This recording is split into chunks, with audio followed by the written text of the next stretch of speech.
You're watching RTV News with me, Jane Mutoni. The Minister of Innovation participated in the exhibition of the projects of the graduates of the Rwanda Coding Academy. Those who live in sectors without vocational and technical schools say that they are affected by their absence in terms of helping the youth create jobs.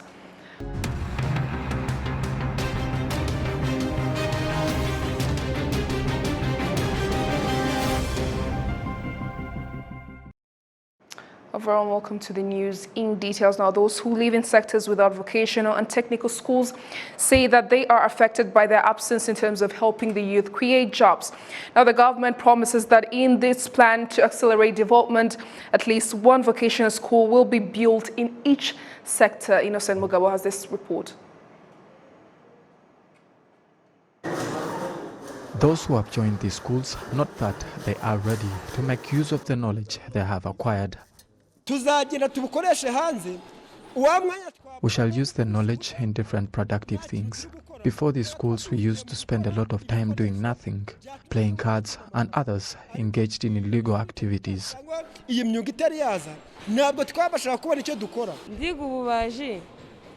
I'm studying carpentry, and I'm sure I will end up knowing how to make a bed, chairs, and a table. After finishing here, I have a goal of going to university and becoming a great engineer in the country. At around 10 a.m., we arrive at Rutunga sector in Gasabo district in Kigali city. In the center of this sector, many youths are jobless, and those that aren't use bicycles to transport people as one way to earn money. Shimimana Jerome is a 21-year-old young man who says that a vocational and technical school in this sector would benefit many. These schools would help us a lot by making us busy, but we are just here idle. Parents say that they would wish to see these schools reach their sector of Rutunga to spark rapid development. One can finish school and fail to find a job, but with vocational and technical schools, one can easily create jobs, since he or she studied construction, saloon, or tailoring. Our Rutunga sector is one of the 15 sectors that make up Gasabo district's rural areas. Due to the absence of these schools, all children are just sitting at home. But if we get this school, it would also make this sector of ours grow. The Inspector of Education in Rutunga sector, Nagunjira Cyprian, notes that this sector has one secondary school that teaches general education. He adds that some want to take vocational studies, but due to the absence of these schools, they end up dropping out of school. You find that many are unable to continue in normal schools or are unhappy with it and end up dropping out because they can't find anywhere else to study. The other thing is that our young people have nothing to do, and the opportunities to create jobs are limited since they have no education. Those who do acquire it from elsewhere because we have no vocational and technical school in our sector. Rutunga sector is one of more than 110 sectors around the country that do not have a vocational and technical school. Prime Minister Dr. Edouard Ngirente recently indicated that the government aims to build one vocational and technical school in each sector as included in the program to accelerate development NST1. The government will continue to increase primary and secondary schools, including vocational and technical schools in every sector, as we have committed in NST1. Each sector should have at least one vocational school. But as you know, in NST1, some sectors will have more than one.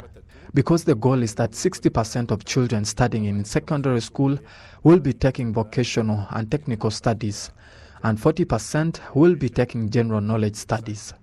A survey conducted by the Ministry of Education in 2019 showed that 66% of those who study in vocational and technical schools graduate having jobs. Vocational and technical education is currently at 31%, while the government's target is to reach 60% by 2024. Innocent Mugabo, RTV News. Thank you, Innocent, for that report. Now, the Minister of Innovation and participated in the exhibition of the projects of the graduates of the Rwanda Coding Academy. She announced that this academy will have branches in every province in order to increase the number of computer scientists. Take a look.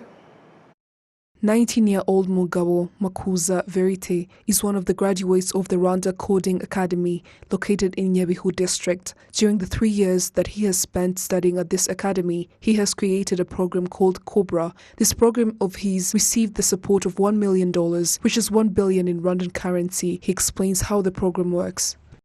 Nza gushaka uburyo Google yakoraga search no kuvuga ngo iyo wanditse muri Google ni gute Google ishobora gutekereza.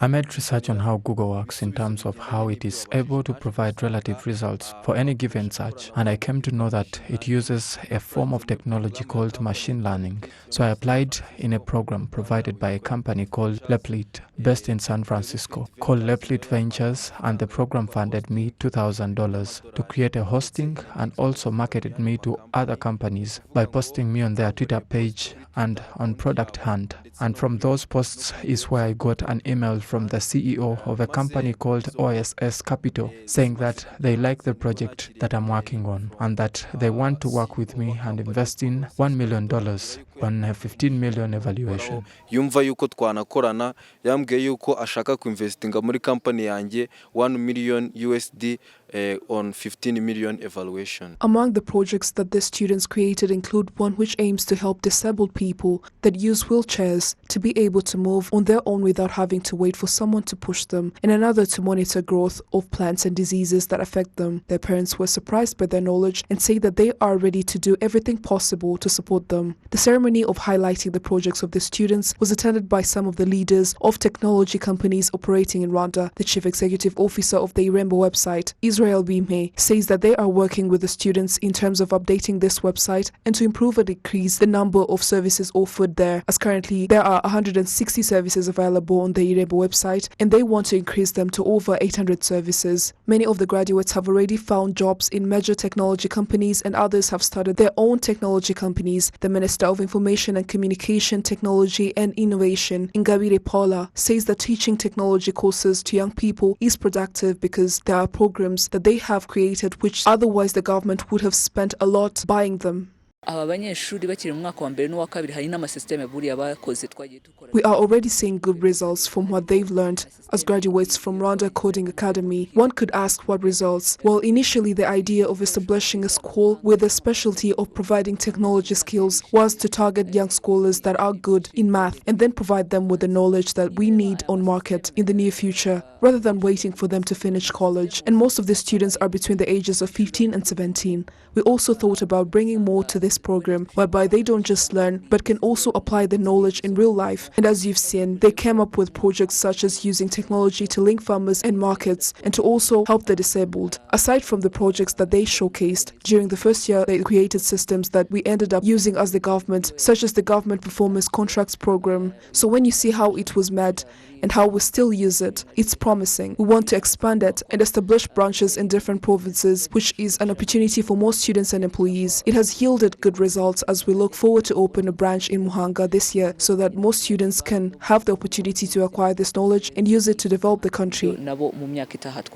There are 58 graduates of the Rwanda Coding Academy. The University of Rwanda has already prepared a special program for those who are going to continue.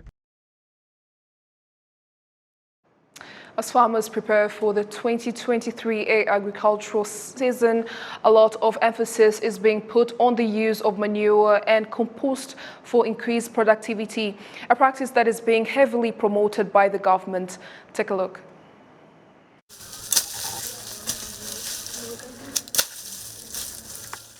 Farmers across the country have begun to understand that manure and compost are very effective when it comes to increasing productivity, and at a fraction of the cost of industrial-grade fertilizers.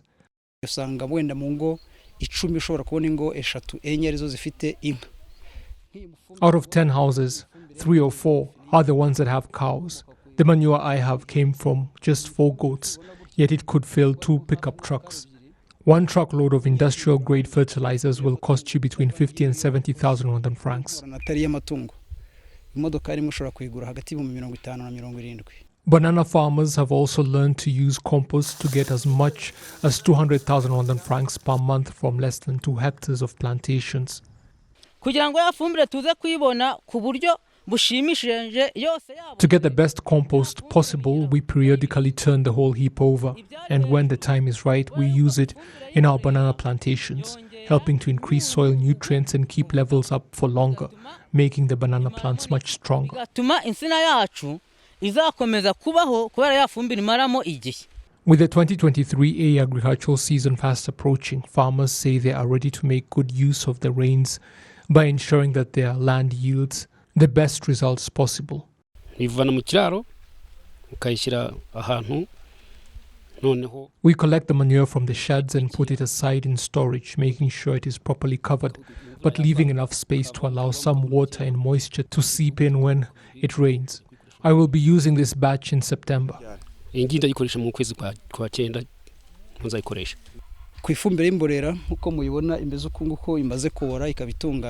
it comes to manure and compost, as you can see it here, we use between 4 and 5 trucks per hectare. That amount ensures the best results and yields. The government has been pushing for farmers to adopt such methods that are both advantageous and highly cost-effective.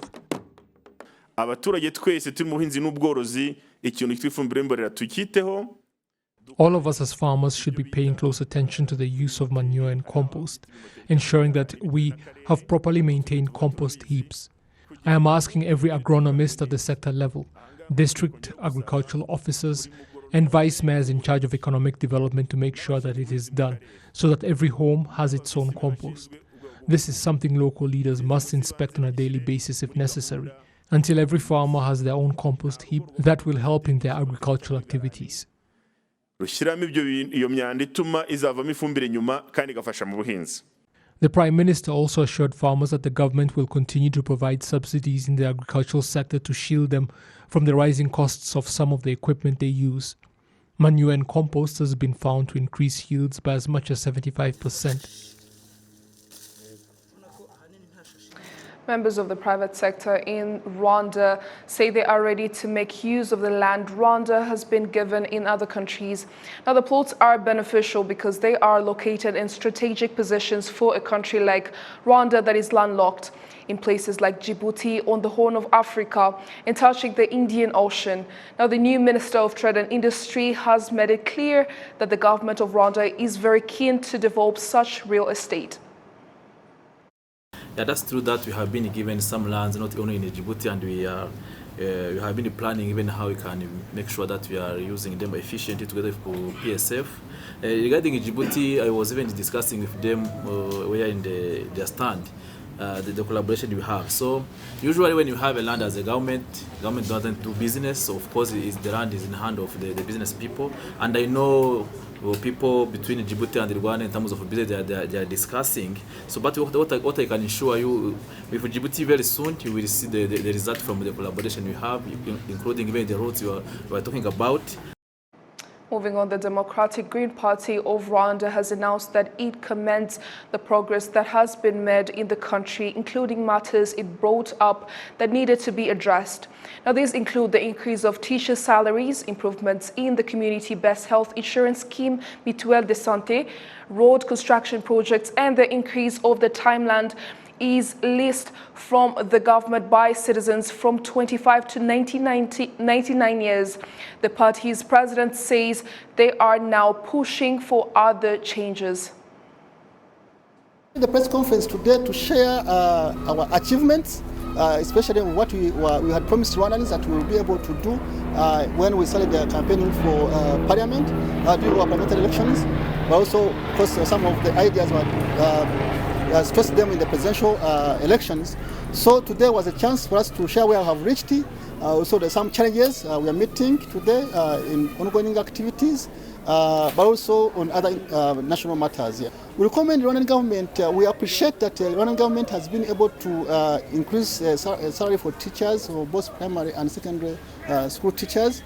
But we still request that the government of Rwanda should think about the university lecturers or those who are teaching in the higher institutions of learning, their salary package as well to be increased, because when we still have evidence that some of the administrative staff get more money than these lecturers, and this should be thought about, because if we don't take care of that within the quality of education, will not be reached where we want it, will not be valued as we wish it to be.